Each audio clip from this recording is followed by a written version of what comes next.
President Biden taking one of his final bows on the world stage, addressing the United Nations General Assembly against a backdrop of global conflict and chaos, all of which unfolded during his time as commander-in-chief.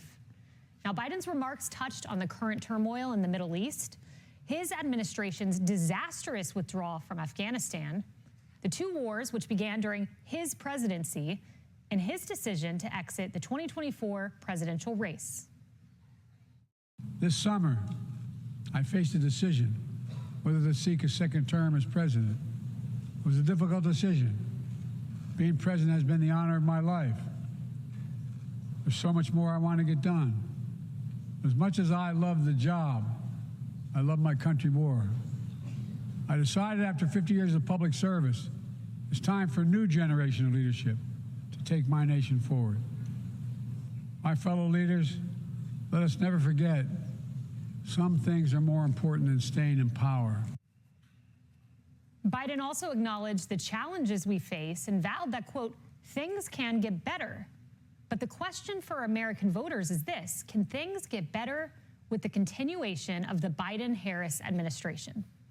Hello, everyone. This is Outnumbered. I'm Kayleigh McEnany, here with my co-host Emily Compagno and Harris Faulkner. Also joining us, Fox News contributor and former State Department spokesperson under President Obama, Marie Harf, and Fox News contributor Steve Hilton. Now, Biden proceeded in this address to touch on many foreign policy areas, one of which was Afghanistan. Let's play. This was his decision to get out of Afghanistan and his emphasis on why he made that choice. I came to office as president. Afghanistan had replaced Vietnam as America's longest war. I was determined to end it, and I did. It was a hard decision, but the right decision. 4 American presidents had faced that decision, but I was determined not to leave it to the 5th. It was a decision accompanied by tragedy. 13 brave Americans lost their lives, along with hundreds of Afghans in a suicide bomb. It was a decision accompanied by tragedy, and it was a tragedy of the Biden administration making. Associated Press, not a fluff publication, a wire service, says this, Marie: top former U.S. generals say failures of Biden administration in planning drove chaotic fall of Kabul. Putin watched, he invaded Ukraine. Iran watched, they unleashed their proxies. Trump had no new wars, no new wars. Peace through strength worked. Well, there's a lot. There's a lot there, obviously, that I would take issue with. I think the broad theme of this speech is that the speech today by President Biden is that the world is chaotic and complicated.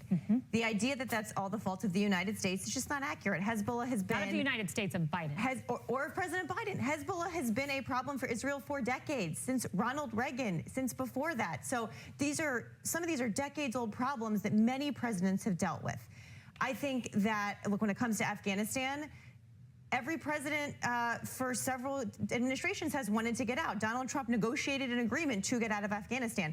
I have said repeatedly that the way it was done was not befitting of the service of 2 decades. And I think the Biden administration would agree with that. The decision to get out was the right one. The way it was done was not. Why can't he say that? But I don't know, you know, there were parts of it that were done better than others, but that's a hard thing for presidents to admit, I think. But the broader arc the broader arc of the speech was that when the United States leads, whether it's on protecting Israel, whether it's on going after terrorist organizations, whether it's fighting climate change, this is also Climate Week here at the UN, whether it's fighting the next global pandemic, that when we lead, the world is safer and more secure. And I've talked to a lot of leaders here since I got here yesterday, and they are terrified that if Donald Trump is in the White House again, we will stop leading on things like climate, on things like Marie, security. But you could assuage their worries by saying, we have a 4-year experiment with Donald Trump, and there were no new wars. We have a 4-year experiment with Donald Trump. Though, the last year, after his call with the head of the Taliban, there was not a single U.S. service member killed overseas. Like, you would acknowledge that that's an achievement. I don't think that that's because of Donald Trump's policies. I think there are a number of factors that will go into the ebb and flow of wars and when people are put in harm's way. And I think that, you know, when it comes to something like Ukraine, Vladimir Putin has been invading other countries for decades. On Obama's watch and on Biden's watch and not on Donald. And because Donald Trump gives him everything he wants and kowtows to except dictators. Countries. There's one thing Donald Trump does not give Putin, and it's countries. That is what happened on Obama's watch. It's what happened on Biden's watch. And Harris, you know, I go back to Bob Gates. Bob Gates was a colleague of Biden's, okay? He worked in the Obama administration, and Bob Gates said, I think he, meaning Biden, has been wrong on nearly every major foreign policy and national security issue over the past 4 decades. I wonder if he'd include the last 4 years as well. I venture to say he probably would. Well, I think if he didn't include that, he would have made that clear. Yeah. I mean, I think he's speaking, that's what's gone on. That's from 2014, by the way. It is. That's why I said he'd probably include the last 4 years. All right. Forgive me. Senator Sullivan of Alaska was on with me last hour, and climate change was mentioned, Marie's right, 6 times during Biden's speech today. He mentioned Iran 2 times. Now, what do you think is the greatest threat as people are dying along a region? And you're right. Hezbollah and Hamas have been active for years, but what we haven't seen is that command and control type behavior. They're both being given money and the ability to move forward from Iran.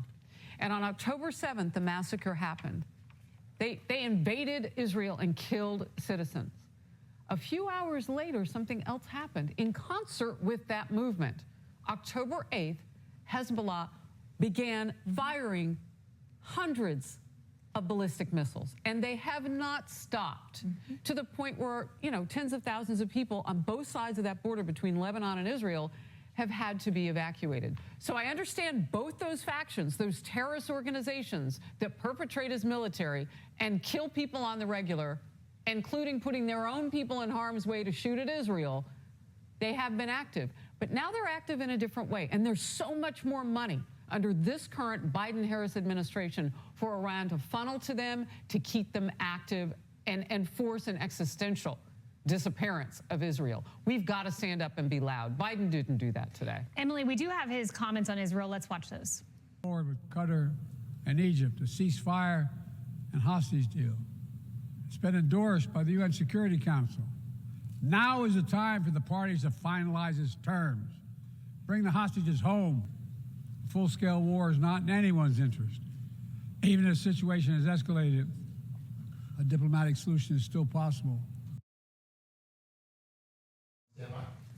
You know, I'm curious, Emily, if Iran, who is in control of Hezbollah, and Hamas is interested in a diplomatic solution. Iran, who has chanted death to Israel. So why are we putting the onus on Israel for a ceasefire? Diplomatic solutions, that sounds great, but when you're dealing with a terrorist country, it's a little difficult. Well, that's what we've been asking this whole time. And frankly, that was a pretty forceful, by his terms, speech by President Biden. In fact, I thought it was the more or most forceful I've ever heard him in touching upon these topics. And that's why I'm so disheartened and sad as an American, frankly, because when he says the time is now to bring home the hostages, no, it was actually a year ago. Everything he's saying now, I wish he had said, and then some, a year ago. And the conditional support of Israel, just like the conditional support of Ukraine, did no one any favors, and in fact furthered the interests of Putin and furthered the interests of Iran-backed proxies, because it has furthered this heinous war. The fear of all-out war, Israel is already in all-out war, as they've been fielding the 10,000 plus horrible missiles and bombs fired from those proxies this entire time. You are totally right that when America leads, then the whole world is stronger and safer because of it, but we haven't seen that for 4 years. You are right that we have had those threats and the ongoing problems of the Middle East and Putin all these times, but the reality was Donald Trump's administration served as a deterrence, because during those 4 years, we didn't get the invasions, we didn't get anything, because they knew what would happen if they did. So it speaks volumes that when the cat's away and the mice come out to play, that's why the mice have been out to play this entire administration. And the cost of it is those lives. Steve, Axios had the most terrifying piece I've read this entire election, and it's terrifying to me because it talks about Biden boxing out the progressives in the national security space, and that he's managed to do that. So he's had, you know, kind of a middle-of-the-road policy on Israel, if you will, and that Harris would be open potentially to a cabinet of progressives, and that would probably lead to Iran getting nuclear weapons and China invading Taiwan. Yes, it's amazing to think that after these disastrous Biden years on foreign policy, there's someone who could be worse, and that is Kamala Harris. But first of all, let's just talk about this speech. I thought it was a despicable speech from Joe Biden. Why? Because he tried to make out that those deaths of those 13 brave heroes was some sort of accident unrelated to his decision-making. No, it was his personal decision-making. This is the thing we have to remember. He, Biden, overruled his military advisors, overruled everyone. We now know that from congressional testimony after the event. He pig-headedly insisted, to your point, Marie, you're right. The decision to get out, we can all support. The way we did it, that was on Joe Biden, not the system, not the whole operation. He overruled them. He's responsible for those deaths personally. He should have been impeached for it. I said that at the time. More broadly, yes, it's true that he had this ideology of appeasement on Iran, funded them. He appeased Putin over the pipeline, all the rest of it. But at least he had those instincts, a little bit centrist. Kamala Harris, her instincts are on the left. She's a machine politician, just like him, will go with the flow, but her instincts are more left-wing. And as you say, that is terrifying. Yeah.